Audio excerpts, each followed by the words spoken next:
আলোচিত আসিফ মাহমুদ সজীব ভুঁইয়া সাবেক উপদেষ্টা, তার যে এপিএস ছিলেন মোয়াজ্জেম কাণ্ড আমরা সবাই জানি। শত শত কোটি টাকা তুচ্ছপাত করার অভিযোগ তার বিরুদ্ধে। দুদক তার বিরুদ্ধে অনুসন্ধান চালাচ্ছে এবং সেই অনুসন্ধানের কোনো কুলকিনারা আমরা খুঁজে পাচ্ছি না, কোনো খবরও পাচ্ছি না। একমাত্র মহান সৃষ্টিকর্তা ছাড়া আর কেউ বলতে পারবে না যে দুদক আদৌ এটা নিয়ে অনুসন্ধান করছে কি করছে না।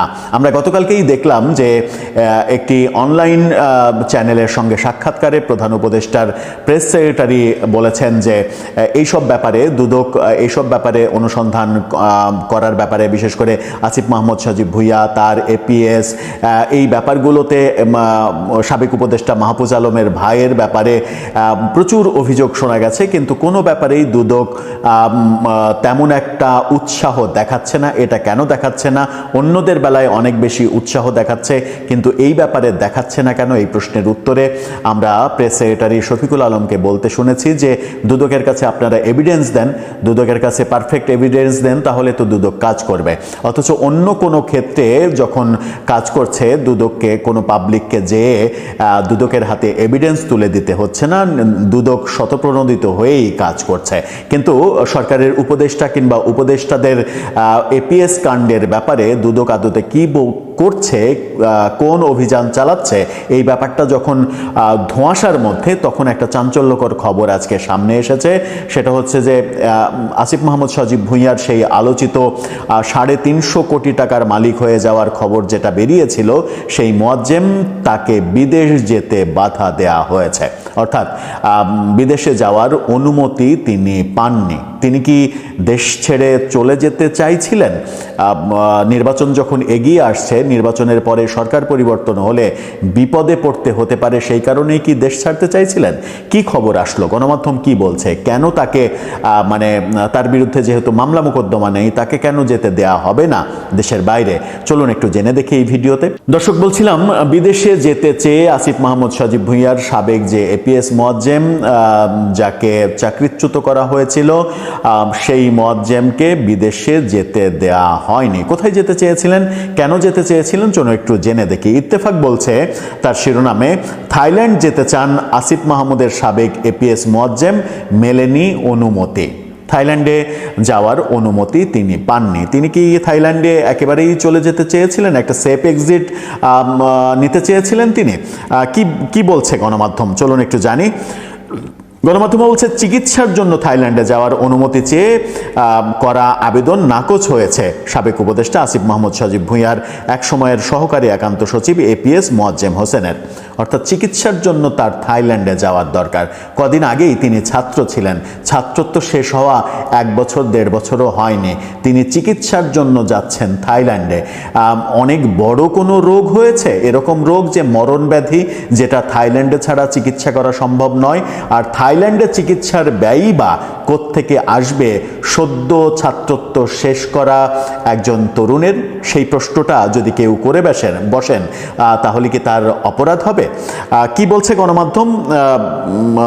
গণমাধ্যম বলছে যে মঙ্গলবার শুনানি শেষে ঢাকার মহানগর জ্যেষ্ঠ বিশেষ জজ সাব্বির ফয়েজ আবেদনটি খারিজ করেন। মোয়াজ্জেমের পক্ষে আদালতে শুনানি করেন আইনজীবী মোহাম্মদ রায়হান। অর্থাৎ আদালতে আবেদন করেছিলেন তিনি বাইরে যাওয়ার জন্য। শুনানিতে আইনজীবী দাবি করেন মোয়াজ্জেম হোসেনকে ষড়যন্ত্রমূলকভাবে মামলায় জড়ানো হয়েছে এবং তিনি কোনো রাষ্ট্রবিরোধী বা আইন শৃঙ্খলা ভঙ্গকারী কর্মকাণ্ডে যুক্ত নন। তিনি পড়ে গিয়ে স্পাইনাল কর্ডে আঘাত পান, সেখান থেকে তরল নির্গত হচ্ছে, এমন অবস্থায় চিকিৎসার জন্য থাইল্যান্ডে যাওয়া প্রয়োজন। এজন্য 15 ফেব্রুয়ারি একটি চিকিৎসা অ্যাপয়েন্টমেন্টও নির্ধারিত আছে বলে আদালতকে জানানো হয়। তবে শুনানি শেষে আদালত আবেদনটি নাকচ করেছেন। বেঞ্চ সহকারী রিয়াজ হোসেন বিষয়টি নিশ্চিত করেছেন। এটা একটা কিন্তু বিশাল ব্যাপার যে আদালত এই মুহূর্তে আসিফ মাহমুদ সজীব ভুঁইয়ার সাবেক এপিএসকে দেশের বাইরে যেতে দিলেন না। তার মানে আদালত স্বাধীনভাবেই কাজ করছে বোধহয়। প্রসঙ্গত, জুলাই অভ্যুত্থানের পর আওয়ামী লীগ সরকারের পতনের পর ছাত্র প্রতিনিধি হিসেবে অন্তর্বর্তী সরকারের উপদেষ্টা হন আসিফ মাহমুদ সজীব ভুঁইয়া। এরপর নিজের বিশ্ববিদ্যালয়ের বন্ধু মোয়াজ্জেম হোসেনকে এপিএস হিসেবে নিয়োগ দেন তিনি। পরে মোয়াজ্জেমের বিরুদ্ধে উঠে এপিএস পদ থেকে ক্ষমতার অপব্যবহার করে তদবির ও টেন্ডার বাণিজ্যের মাধ্যমে শত শত কোটি টাকার সম্পদ অর্জন করেছেন, এই অভিযোগ ওঠে। এসব অভিযোগের পর গত বছরের 21 এপ্রিল তাকে দায়িত্ব থেকে অব্যাহতি দেয়া হয়, অর্থাৎ দায়িত্ব থেকে বহিষ্কার করা হয় তাকে। এরপর 22 মে মোয়াজ্জেম হোসেনকে জিজ্ঞাসাবাদ করে দুদক। দুদিন পর আদালত তার দেশ ত্যাগে নিষেধাজ্ঞা আরোপের পাশাপাশি জাতীয় পরিচয়পত্র এনআইডি ব্লকের নির্দেশ দেন। দেশ ত্যাগে নিষেধাজ্ঞা দেওয়া হয়েছে, তার বিরুদ্ধে কিন্তু কোনো মামলা এখন পর্যন্ত দুদক করেনি। দুদক সেই 22 মে থেকে 26 জানুয়ারি শেষ হয়ে গেল, এতদিন ধরে প্রায় 7-8 মাস ধরে এই রহস্যের কোনো কুল কিনারা কিন্তু পাওয়া যাচ্ছে না যে মোয়াজ্জেম এই শত শত কোটি টাকা কোথা থেকে পেলেন, কিভাবে ইনকাম করলেন, কিংবা তার বিরুদ্ধে কোনো বিষোদ্গার করা হচ্ছে কিনা, ভুল তথ্য দিয়ে ভুল খবর দিয়ে তার সম্মানহানি করা হচ্ছে কিনা, সাথে আসিফ মাহমুদ সজীব ভুঁইয়ারও সম্মানহানি করা হচ্ছে কিনা। এতদিন না আসিফ মাহমুদ সজীব ভুঁইয়া উপদেষ্টা ছিলেন, অনেক ক্ষমতাবান ছিলেন, সুতরাং ব্যাপারটাতে তিনি নিজে ডিল করতে পেরেছেন বোধহয়, কিংবা করেছেন। এখন তো তিনি উপদেষ্টা নেই, সুতরাং এখন কেন তাহলে বাধা থাকবে সেটাও একটা ব্যাপার। এই ব্যাপারটা প্রেস সেক্রেটারি শফিকুল আলমও এক সাক্ষাৎকারে বলেছেন যে এখন তো তিনি উপদেষ্টা নাই, এখন আপনারা তদন্ত করেন, তদন্ত করে বের করেন, এটা করেন ওটা করেন। মানে পাবলিককে তদন্ত করতে হবে, পাবলিককে তদন্ত করে এভিডেন্স জোগাড় করতে হবে, এভিডেন্স জোগাড় করে তারপরে সরকারকে গিয়ে দিতে হবে যে এই যে তদন্ত করে এভিডেন্স জোগাড় করেছি, আপনি এখন ব্যবস্থা গ্রহণ করুন। অথচ তদন্ত করার কিংবা এভিডেন্স জোগাড় করার কাজ পাবলিকের না, এই কাজ সরকারের। সরকারের যথাযথ কর্তৃপক্ষের, কখনো দুদকের, কখনো পুলিশের, কখনো আদালতের। এই ব্যাপারগুলো নানাভাবে নানা ন্যারেটিভ যেভাবে তৈরি করা হচ্ছে, সেই ন্যারেটিভটা বর্তমান সরকারের ভাবমূর্তি যে ক্ষুণ্ণ করছে সেটা কিন্তু অস্বীকার করার কোনো উপায় নেই। এই ধরনের ন্যারেটিভ তৈরি করে সরকারের ভাবমূর্তি ক্ষুণ্ণ করাটাই বা কতটা বুদ্ধিমানের কাজ হচ্ছে সেটা একটা বড় প্রশ্ন। দর্শক, এই যে মোয়াজ্জেম তিনি পড়ে গিয়ে ব্যথা পেয়েছেন, তার জন্য তাকে থাইল্যান্ডে চিকিৎসা নিতে যেতে হবে। এখন প্রশ্ন হচ্ছে 1-1.5 বছর আগে ঢাকা বিশ্ববিদ্যালয়ের ছাত্রত্ব শেষ করা একজন তরুণ, যিনি মাত্র কয়েক মাস একজন উপদেষ্টার এপিএস হিসেবে দায়িত্ব পালন করেছেন, সেই এপিএস হিসেবে দায়িত্ব পালন করার পরে কি এমন বিশাল অর্থ ভাণ্ডার তিনি গড়ে তুলেছেন যে চাইলেই থাইল্যান্ডে চিকিৎসা নেওয়া যায়। সর্বকালের সেরা প্লেয়ার পেলেকে বলুন বা মেসিকে বলুন না কেন, তারাও কিন্তু প্রত্যেকটা ম্যাচ একই রকম ভাবে ভালো করে খেলতে পারে না, কখনো কখনো তাদেরও কিন্তু খারাপ সময় এসেছে। তার মানে এই না যে তারা খারাপ প্লেয়ার হয়ে গিয়েছে, তাদের দুজনকে কিন্তু সর্বকালের সেরা প্লেয়ারের তকমা দেয়া হয়। এটাই হচ্ছে সত্য কথা। কেউ বলবে মেসি, কেউ বলবে পেলে। বাংলাদেশের রাজনীতিতে কিন্তু সর্বকালের সেরা রাজনৈতিক দল হচ্ছে বাংলাদেশ আওয়ামী লীগ। বাংলাদেশ আওয়ামী লীগের অনেক সময় খারাপ সময় এসেছে, তার মানে এই না যে বাংলাদেশ আওয়ামী লীগ খুবই একটি দুর্বল দল, বাংলাদেশ আওয়ামী লীগ খুব একটি বাজে দল। রাজনীতিতেও খারাপ সময় আছে, বিভিন্ন খেলাতেও প্লেয়ারদের খারাপ সময় আছে। 5 আগস্ট বাংলাদেশ আওয়ামী লীগের হয়তোবা খারাপ সময় ছিল, তার মানে এই না যে বাংলাদেশ আওয়ামী লীগ হারিয়ে যাবে। বাংলাদেশ আওয়ামী লীগ একটি বাজে দল, বাংলাদেশ আওয়ামী লীগ একটি ছোট দল। এটা যারা চিন্তা করেন তারা এখনো বোকার স্বর্গে বসবাস করছে। কারণ আমি প্রথমেই বলে দিয়েছি, বাংলাদেশ আওয়ামী লীগ হচ্ছে বাংলাদেশের ইতিহাসের সর্বকালের সেরা রাজনৈতিক দল। এই বাংলাদেশ আওয়ামী লীগের হাত ধরেই কিন্তু বাংলাদেশের জন্ম হয়েছে, সেটা আমাদের ভুলে গেলে চলবে না।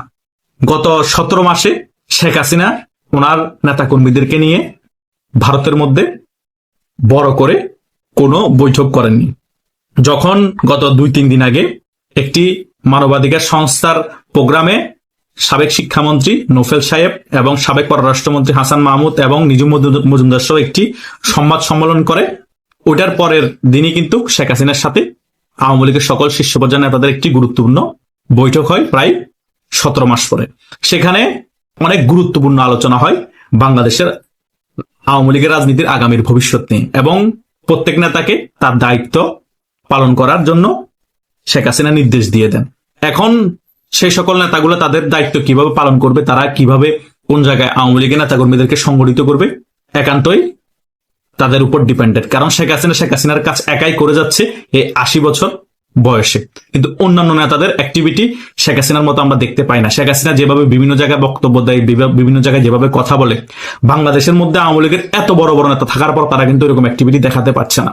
তারা যদি এই 17 মাসে শেখ হাসিনার মতো এরকম অ্যাক্টিভিটি দেখাতো, তাহলে কিন্তু আওয়ামী লীগ আর অনেক তাড়াতাড়ি বাংলাদেশের রাজনীতিতে ফিরে আসতো।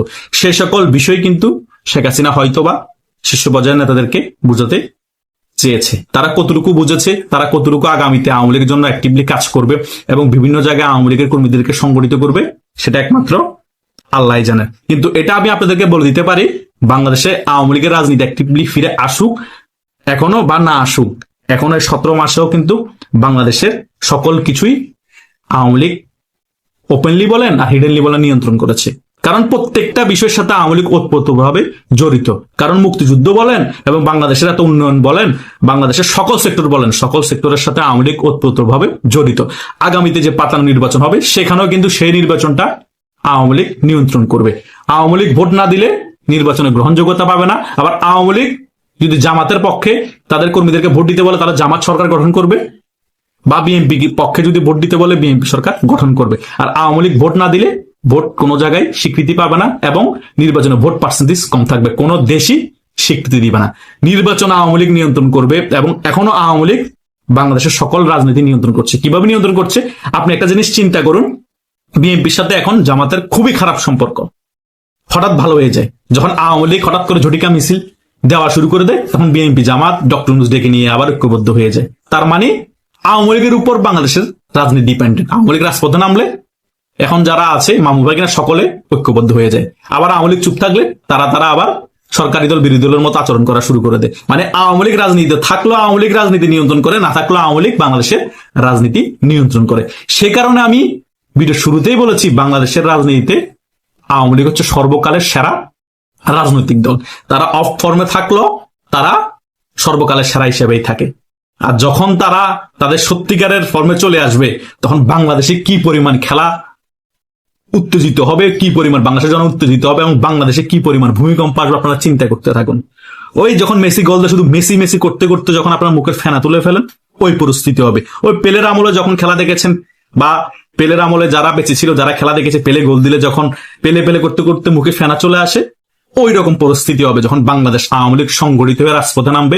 সকল জায়গায় মনে হবে ভূমিকম্প চলতেছে, স্টেডিয়ামে যেভাবে সারা শব্দ পড়ে যায়, ওই রকম শুধু উল্লাস হবে, বুন উল্লাস হবে। এটাই হচ্ছে বাস্তবতা। কথা বুঝেন নাই? আওয়ামী লীগ ওইভাবেই ফিরে আসবে।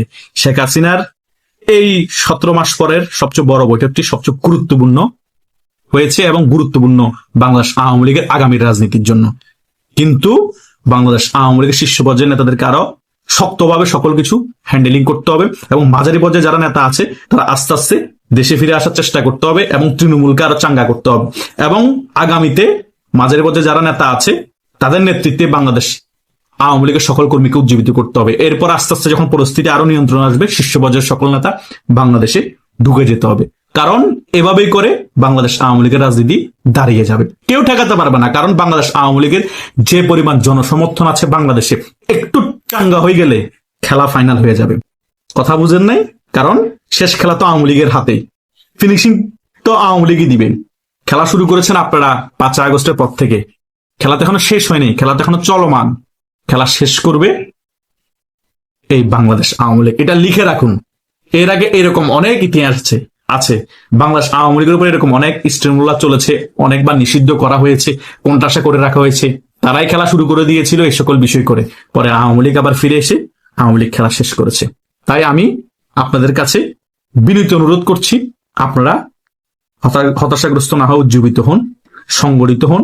আপনাদের যে সকল সিনিয়র পর্যায়ের নেতারা আছে তাদের সাথে যোগাযোগ স্থাপন করুন এবং সিনিয়র পর্যায়ে যারা নেতারা আছেন তাদের কর্মীদের সাথে যোগাযোগ স্থাপন করে তাদের সুযোগ সুবিধা দেন এবং তাদের কি প্রবলেম সেটা জানতে চান এবং তাদের যদি ফাইন্যান্সিয়াল প্রবলেম থাকে সেটা তো তাদেরকে সাপোর্ট দেন। মোটামুটি এখন গুছিয়ে নিতে হবে। 17 মাস পেরোয়ে যাচ্ছে, এখনো চুপচাপ হয়ে বসে থাকলে গা বাঁচানোর রাজনীতি করলে লাভ নাই। অনেক টাকা কামিয়েছেন, দলটাকে বিক্রি করে কিছু টাকা এখন দলের জন্য ছাড়েন, দলকে সংগঠিত করেন, নেত্রী যে সকল দিক নির্দেশনা দিচ্ছে আপনাদের সাথে দফায় দফায় বৈঠক করে সেগুলো পালন করেন।